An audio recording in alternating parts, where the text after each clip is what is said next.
A man who tends to see women as objects gains the power to read women's thoughts and so begins to discover that all those negative attitudes aren't the best ones. That's why today, what women want. Remember that if you like the videos, you can support the channel by liking, subscribing, and activating notifications. It's free and it really helps me to keep growing. Now, let's recap.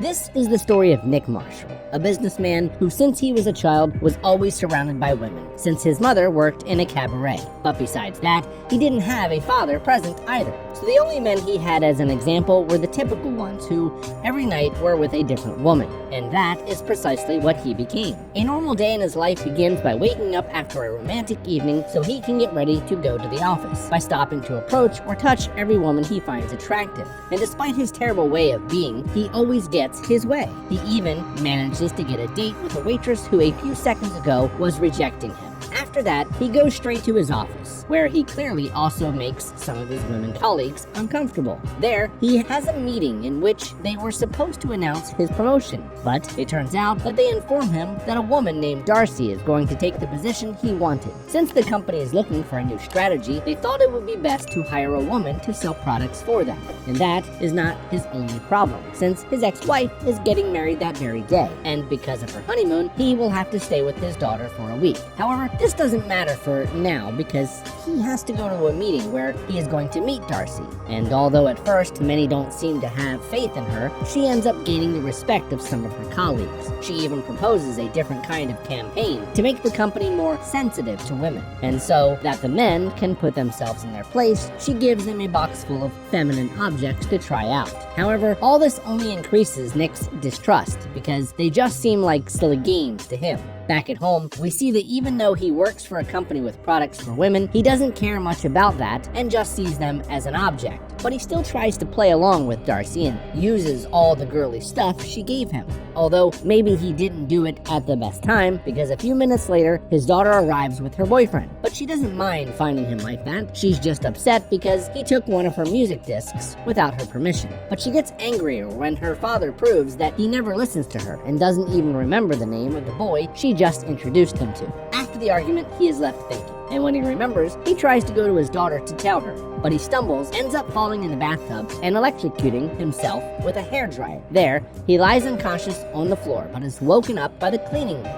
And that's when the weirdness starts, because even though she doesn't move her lips, he can hear what she's saying. He ignores this, but when he leaves to go to his office, he realizes that he can hear the thoughts, but only of women. And so he hears some rather strange things. He nearly killed me.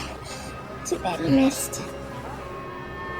But he also discovers that his coworkers who always smile to him at work actually think he is stupid. Although what worries him most is that hearing so many things at once is driving him crazy. So he tries to ask his partner for help, but he doesn't believe him and just asks him to stop saying those things because he might get fired. Plus, he should now focus on coming up with some good ideas for the meeting with Darcy. There, Nick agrees with him and tries to come up with something, but no matter how much he reads the woman's thoughts, his ideas are still a failure. So he goes home and tries to recreate everything he had done before the reading mind thing. So he tries all the women's products again and takes advantage of a storm to expose himself to the rain and turns on the dryer. There he faints again, but he wakes up in his armchair and tries to check if he no longer has that curse. But he can't find any woman to test if everything is solved. So he has to go to a shopping mall where everything seems to have turned out just as he wanted. But his happiness collapses when he realizes that everything is still the same. Nick has no other idea but to visit a couples therapy who treated him and his ex-wife a few years ago. Like most women, she still thinks he's a fool and doesn't believe anything he says. But that's easily solved when he starts telling her what she's thinking. At first, she thought about recommending another specialist, but then she just tells him that now he can know what women want. He should take advantage of it to give them what they want and become a kind of king. And although at first he does start treating some girls well, when he is with Darcy, he takes the opportunity to steal all her ideas and make himself look good in front of his superior. Although she doesn't know that and just thinks he has good ideas. Besides, he pretended to have a good relationship with his daughter, so Darcy thinks he is a good man. After that, he returns home and tries to patch things up with his daughter, following some advice Darcy gave him, and invites her to go shopping another day to look for a nice dress for the ball. That night, he goes on a date with the waitress, who, although at first it didn't go so well, ends up discovering that reading thoughts is very useful when doing it, and so he ends up winning her over. Anyway, he goes on with his life, treating women well and stealing Darcy's ideas. And even though he seems like the best man to all the girls, Darcy starts to realize that there is something wrong, and she tries to confront him. But in the end, it doesn't end up the way she wanted. Fall for a guy at work, don't fall for a guy at work, don't fall for a guy at work. However, she is not the only one who is starting to have feelings for him, but Nick seems to empathize with her more and more, and they start spending a lot of time together. But first, he has to take his daughter to buy a dress for the prom as he had promised her. After that, they go to a lunch at a restaurant where he tries to talk to her about having sex, since he knows she plans to have her first time with her boyfriend. However, his attempts don't work because his daughter is very angry with him for being an absentee father, so he prefers to leave without even finishing his meal rather than believe that her father has changed. That same night, he gets a call from Darcy, and they end up going on a date. There, he discovers that she was once married but separated because her partner didn't love her. So from then on, she began to trust all men. But we also learned that our protagonist began to respect her because of the way she works. After talking for a while, they end up kissing. But since she is different from all the women he was with, he prefers to go slower and rejects her when she wants to invite him to her apartment. When he was about to enter his house, he realizes that the waitress he had slept with a few days ago was waiting for him outside his building because she thought that their relationship was going to be something serious and she couldn't stand that he didn't call her to see her again. But since he doesn't want to hurt any women anymore, he tells her a little lie to make her believe that he is the one who can't be with her. I'm gay.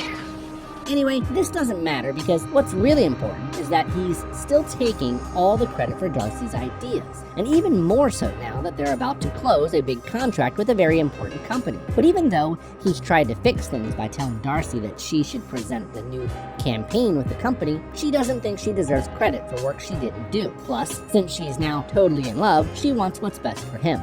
As he can't do anything, he makes the presentation in front of his new company and closes the deal. But as he still wants to apologize to Darcy, he decides to write her a letter to confess everything he did and ask her for forgiveness. But he can't finish writing it because she interrupts him so they can go celebrate and takes him to a house that is still under renovation she recently bought. There they spend the whole time talking and dancing because they can't really do anything else since the house is empty. The next day, he goes to work determined to fix his mistake and goes straight to his boss to tell him that Darcy was the one who had all the ideas. But his superior is already very convinced that Nick is his best employee and decides to give him the promotion he deserves. All this seems very strange to our protagonist since that position is Darcy's, but it turns out that as she didn't contribute anything to the new campaign, they decided to fire her, and they had already signed an agreement. Anyway, he begs his boss to rehire her, convincing him that it was thanks to her that they signed such an important contract, and that's how easily she gets her job back. But now he has another problem. And that is that there was a girl with suicidal thoughts that he was watching all the time, and just that day didn't go to work, so he worries that she could have done something terrible. And even though it's raining, he goes to look for her. At first, he couldn't find the address of the girl's apartment, so he has no choice but to ask for help from an old lady who was around. The lady tells him he has to go down an alley.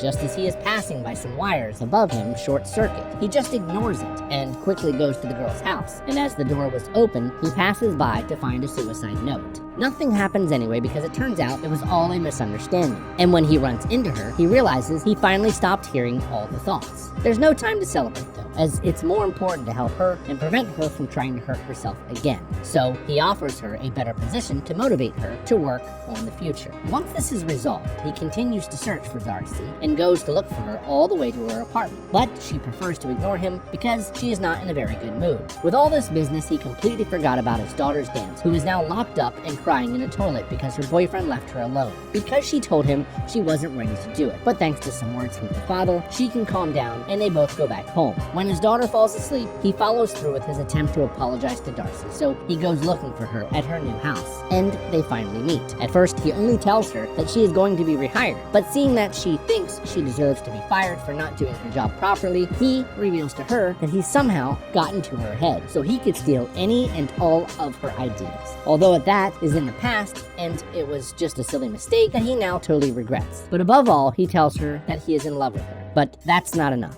because as Darcy got her job back, which means she's still his boss, she decides to fire him for everything he did. And that's when they end their relationship for good. He leaves, totally regretful, and feeling like a loser for confessing his feelings to her and being rejected. But all is not as it seems, because as soon as he leaves, she comes out after him, only to tell him that she also made a mistake in firing him, and that shouldn't stop them from being together. And finally, now that he's learned that he can't treat women like objects, he can take his new relationship seriously and live happily ever after. That was What Women Want. Don't forget to comment what movie you would like me to recap. Like, subscribe, and turn on notifications so you don't miss the next video.